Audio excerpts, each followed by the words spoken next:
ब्रह्मा जी परिवार लेकर आते हैं, यहाँ पर शिव शंकर भगवान परिवार लेकर आते हैं। इंद्र चंद्र कुबेर दिनकर धूप दीप प्रकाशितम सिद्ध मुनिजन कर जय जय श्री बद्रीनाथ विशंबरम पवन मंद सुगंध शीतल हेम मंदिर शोभितम निकट गंगा बैतन श्री बद्रीनाथ विशंबरम।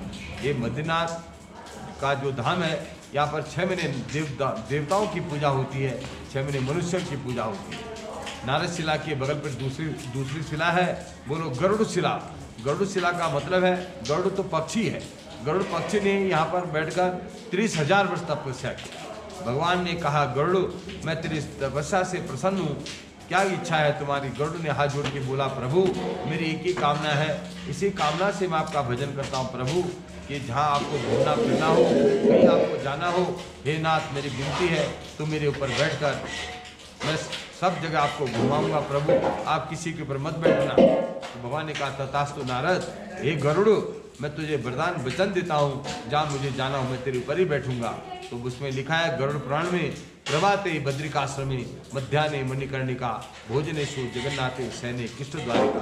भगवान नारायण भगवान विष्णु सुबह प्रभाते बद्रिकाश्रम प्रभात में बद्री धाम आ जाते हैं, मध्याह्ने मणिकर्णिका घाट काशी जी में, मणिकर्णिका घाट काशी जी को कहते हैं, वहाँ स्नान करने जाते हैं 11 बजे दोपहर में। भोजने सो जगन्नाथे भोजन करने के लिए 1 बजे के लगभग भगवान जगन्नाथपुरी में चले जाते हैं गरुड़ में बैठकर, और सैन्य कृष्ण द्वारिका, और गरुड़ में बैठकर सैन को जाते हैं द्वारिकापुरी गुजरात में है। गरुड़ में फिर सुबह को प्रभाते बद्रिकाश्रम प्रभात में बद्री धाम आ जाते हैं, तो वहाँ पर गरुड़ शिला है। तीसरी शिला का नाम बोलो मार्कंडेय शिला। मार्कंडेय जी अजर अमर है, जिसमें बड़ा भारी कुंड बना है। मार्कंडेय अजर अमर है, उसके नीचे 2 शिला और हैं, 12 शिला नरसिंह शिला। 12 अवतार और नरसिंह अवतार हिरण्याक्ष और हिरण्याकश्यप को मारने के लिए प्रभु ने लिया था। ये भगवान का घर है। ये तत्पंच तो कहने का मतलब है भगवान विष्णु यहाँ पर आए और उन्होंने 2 रूप लिए, नर और नारायण। तब मंदिर नहीं था, ये मंदिर तो बहुत बाद में बनाया आदि गुरु शंकराचार्य भगवान ने। पर बद्रीनाथ मंदिर में मेरे भाई बहुत बड़ा चमत्कार है। आप बोलो क्या चमत्कार है? सुबह को 4 बजे जब भगवान का मंदिर खुलता है तो मंदिर के अंदर एक दीवा बलता है, उसमें घी आता है 2.5 किलो। 2.5 किलो घी उसमें डालकर सुबह गाय का देसी घी और एक 1.25 फुट की लंबी बत्ती, रुई कपास की मोटी बत्ती लगा देते हैं। सुबह 4 बजे प्रकट करते हैं। कल सुबह जब फिर 4 बजे खुलता है दूसरे दिन, तो घी खत्म हो जाता है। उसमें फिर 2.5 किलो घी भरा जाता है। हर रोज 2.5 किलो घी नई नई बत्ती लगती हैं। इस प्रकार चलता है। पर जिस दिन 6 महीने के लिए पट बंद होते हैं, उस दिन में 2.5 किलो घी का जो जला के सारे पंडित पुजारी रोने लग जाते हैं, प्रभु सब बाहर आ जाते हैं। और मिलिट्री बद्रीनाथ मंदिर के ऊपर ताला लगा देती है। मिलिट्री का मतलब क्या है कि 6 महीने भगवान का धाम बर्फ से ढक जाता है और यहाँ भारत चीन का बॉर्डर है, इसलिए मिलिट्री को अपनी सीमा की रक्षा के लिए, भगवान के रक्षा के लिए यहाँ रहना पड़ता है। तो 6 महीने मिलिट्री घूमते रहते हैं हेलीकॉप्टर में, और यहाँ के जितने बद्रीनाथ धाम के जो लोग हैं वो नीचे चले जाते हैं। देवप्रयाग, रुद्रप्रयाग, कर्णप्रयाग, चमोली, जोशीमठ, पांडु किशन, हनुमान चट्टी, सारा बद्री धाम खाली हो जाता है।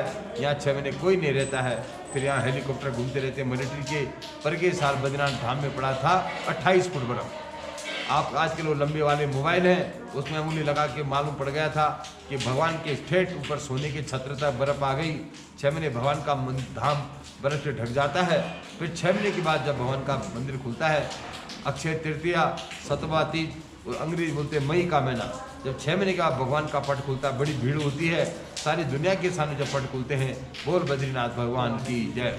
तो मंदिर के अंदर दीवा दम दम दम दम जो जल रही है, घी उसमें भरा का भरा रहता है। मंदिर के अंदर फूलों का, तुलसी का ढेर लगा रहता है, ताजे ताजे फूल, ताजे ताजे तुलसी और घी भरा का भरा। क्या कारण है ये? 6 महीने भगवान की पूजा देवता करते हैं। देव ऋषि नारद जी पूजा करते हैं।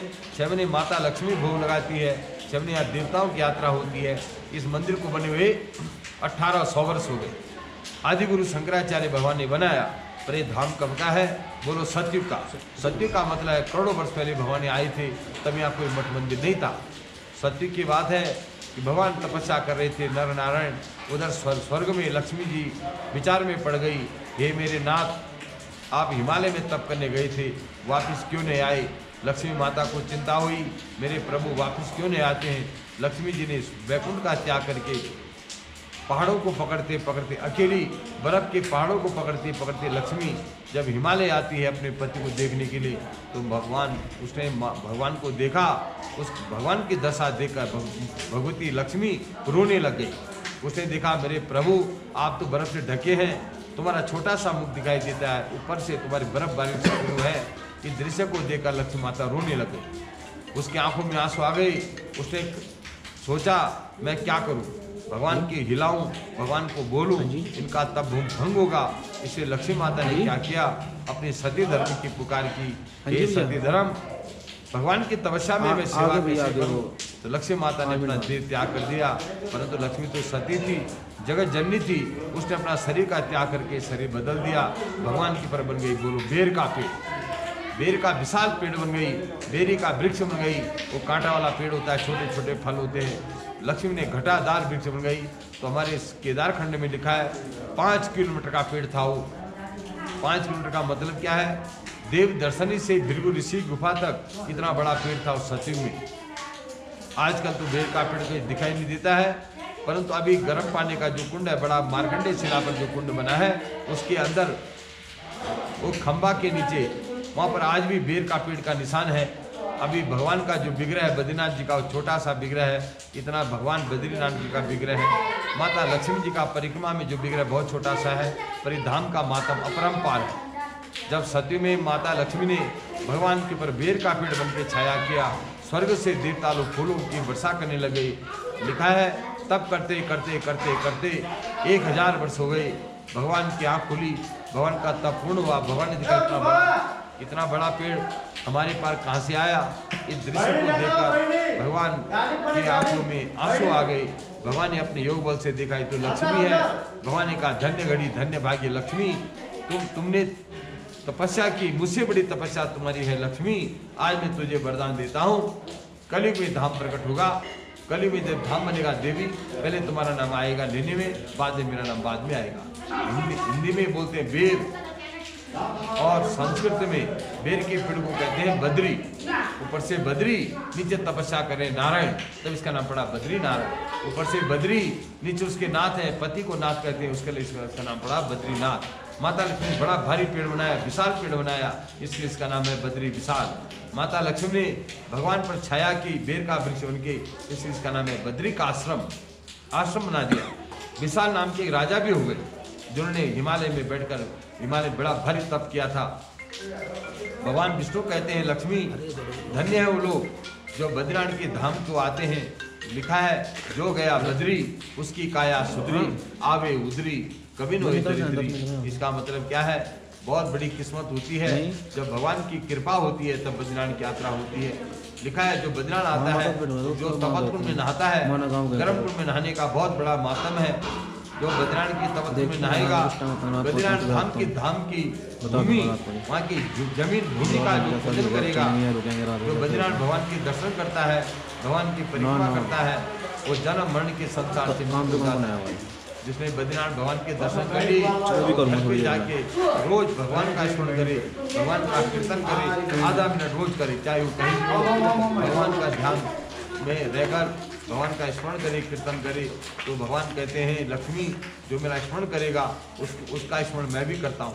ये लक्ष्मी जो मुझे भजता है उसको मैं भी भजता हूँ। भगवान नारायण का लक्ष्मी मेरा बीज मंत्र है।